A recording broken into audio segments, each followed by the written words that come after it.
聞いたことのない王国で料理大会があるらしい。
Japan is a country full of great games, but did you know that there's more to Japan than just that?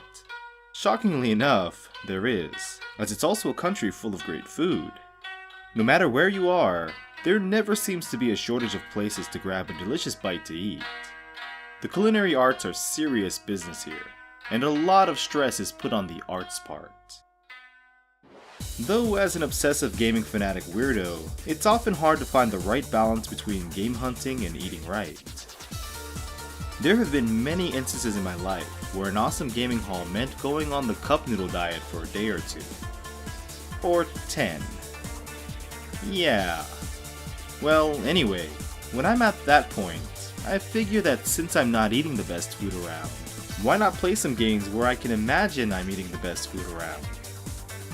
In 1999, a time in gaming before touchpads, styluses, and waggle sticks, and before Cooking Mama became synonymous with food games, one excellent title on the original PlayStation absolutely nailed the cooking game formula in an innovative way, and is most certainly Better than Mama.俺の料理was published by Sony Computer Entertainment and developed by Argent, or as this old lady would say, Argent. This game is one of the few PS1 titles that absolutely requires an analog controller to play, as a majority of actions in the game are performed by using the left and right sticks. In俺の料理, customers will sit down at a counter or table and order food, and it's your job to prepare, cook, and serve each and every dish. This means performing tasks such as pouring drinks, chopping up vegetables, stirring pancake mix, and as risque as it may sound, pounding the mochi and beating the meat. Seriously. Story mode is where you'll spend most of your time in the game, where you play as a nameless protagonist who is invited to a cooking competition being held on a strange land called the Ku Kingdom. Ku Kingdom. Cookingdom. Ha! See what they did there? This competition is actually a ruse, however, set up by the antagonist, this little frog chef guy. Before the protagonist showed up, he was the #1 chef around. Sick of being stuck at second place all the time, he hatches a plot to publicly shame the hero in an effort to get him to withdraw from the event so he can claim his top spot once again. Each stage in the game has pretty much the same setup. You stumble into an eatery looking for the competition. The person who runs the place mistakenly believes you're the new worker they've been waiting for, and it's up to you to use your excellent culinary expertise to keep the restaurant from going under. Before work begins, you have the option to learn what kind of food and drinks the restaurant serves, but more importantly, how to make them. As stated earlier, almost every action in俺の料理 is handled with the analog sticks, so that's how you'll prepare your meals. Take the first stage, for example. It only has 2 very basic items on the menu, beer and ramen. To prepare beer, you must first tilt the glass by pushing down on the left analog stick, then push down on the right analog stick to pour the beer from the tap, returning both sticks to the resting position as you pour. Hey now, look at that! I learned how to pour beer. Pretty sweet. Ah, fuck! Cooking ramen is a little more complicated than pouring beer here, as it is in real life. It first requires you to chop up some vegetables or meat by moving the right analog stick up and down to slice, while pushing the left analog stick ever so slightly to the left to guide the path of the knife. After that, you need to put the noodles into a pot to boil, and press the circle button to turn off the heat. The perfect time to do so is when the water just starts to steam and boil. The final step is to pour just the right amount of broth into the bowl by nudging the right stick down, then back up. And after this is done, the dish is served. Each level introduces a new restaurant for you to cook at, ranging from a fast food joint, a family restaurant, and a place of fine dining, to name just a few. The constant switching of locations means an ever-changing menu, and you'll always have to learn how to prepare new dishes as you go through the story mode. The complexity of these menu items increases over the course of the game, adding more steps in order to complete and requiring increasingly precise movement of the analog sticks and carefully thought out, timed presses of the face buttons.俺の料理 implements a strict numerical grading system that judges how well you perform each step in preparing your meal. The sensitive control of the analog stick movements means that even pushing one of them just a hair too much or too little can mean the difference between a perfect grade and utter failure. Practice makes perfect. Or is that practice makes permanent?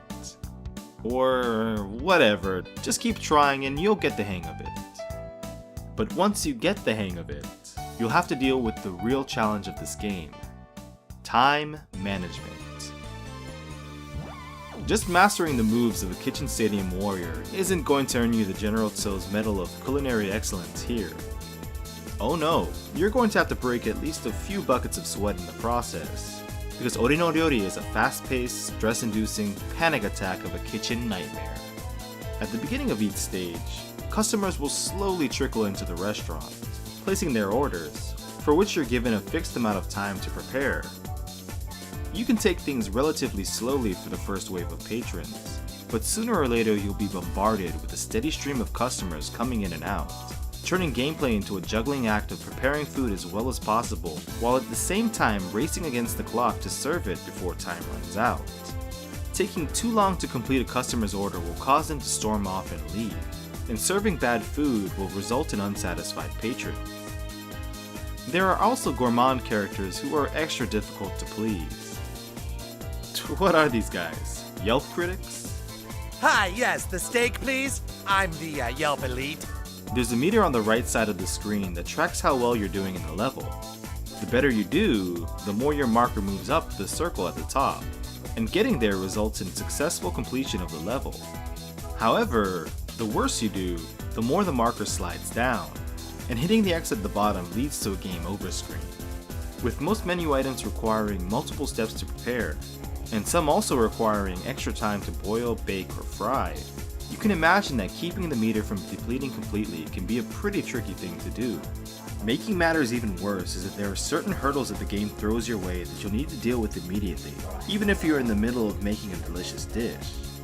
These include stomping on cockroaches, washing dishes, calling the authorities to remove people who've downed too many sake bombs, exchanging money, and chasing down scammers pulling an eat and run. Depending on your luck, these distractions can potentially take up quite a bit of time, and failure to deal with any one of them causes a mass exodus of disgusted customers. Thankfully though, the time to make many of the dishes can be cut down drastically, since for multiple orders of the same item, you can combine certain steps, such as frying several prepared patties of hamburger meat together in the same frying pan. At the end of each stage, when the dust has settled and you're ready to clock out after a busy, successful day of work, you're always challenged by a rival chef, most of them being henchmen of the frog guy. These boss battles play out just like the normal stage, except with a couple of new stress factors thrown in. You'll still need to completely max out the meter on the side, but you'll have to do so faster than your adversary, or else you lose the match and need to start the stage over right from the start. Performing well will stifle your opponent's progress by sending out attacks in the form of the previously mentioned hurdles, but it's a two-way track, as you'll be under siege by similar attacks coming from the other side, and you'll be getting them often, because the AI in this game is pretty damned ruthless. It's tough, but I did end up beating the game. But only on easy mode. I'll admit that I had to switch over after spending about an hour getting destroyed in the second level rival battle and losing patience. Easy mode is a little more lenient on the player for making mistakes, and further lessens the difficulty by giving more time to prepare food and deal with distractions. Unfortunately, like many other games from the era, you'll only be getting a partial experience by playing easy mode, since the story is presented quite differently between the difficulties, and there are only 6 stages compared to the 9 available in normal. Maybe I'll try to go back and take on normal mode again someday, since I do have the official guidebook for俺no Ryori, which gives a lot of advice on how to best prepare each dish, including pointers on the ideal placement of your hands on the controller and other far out tips. It's a really colorful, well-presented guide, with a lot of interesting pictures and some interviews. Even one with the real-life inspiration for the Oba-chan character that plays a role in every level of the game. Speaking of good presentation, I think I'd be remiss if I didn't mention the awesome package design of the game itself, with its clever disc and back label artwork. Now that's just genius. This game can be pretty difficult and isn't for the faint of heart, but despite me painting the picture of俺no Ryori being a one-way ticket to racking your nerves and losing your hair, I assure you that it's a ton of fun. It's a special little game, full of the right amount of charm and quirk, with exciting, challenging gameplay, colorful stylized graphics, and a soundtrack that perfectly fits the mood in every situation. There are a few extra modes, most prominent of which is an omake bonus mode that lets you play several minigames utilizing the analog sticks that probably won't keep you busy for too long, but makes for a nice distraction. And finally, there's a 2-player mode that lets you face off against a friend in normal full-course kitchen battle, much like the boss fights from story mode, or with single menu items via the a la carte mode. The amount of multiplayer content here isn't exactly overwhelming, but I can say without hesitation that I've rarely had a better versus gaming experience on the PS1 than from what I got with俺no Ryori.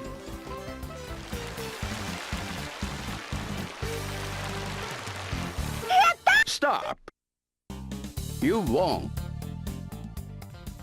Although the game was never released outside of Japan, it seems like there may have been plans to bring it over to North America at the very least, since it was made available as a bonus import demo in the summer 2000 PlayStation Underground Jam-Pack demo disc.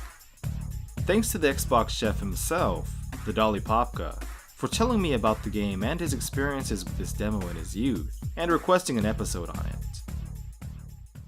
Well, that's the end of the meal, folks. Did this video leave you hungry for more import gaming treats? Well, this was just an appetizer, because there are more food video game episodes to come in future episodes of Import Gaming for the Win. Until then, thanks for watching, and don't forget to tip the host with a comment or a share, or by checking out some of my other videos. Anyway, take care.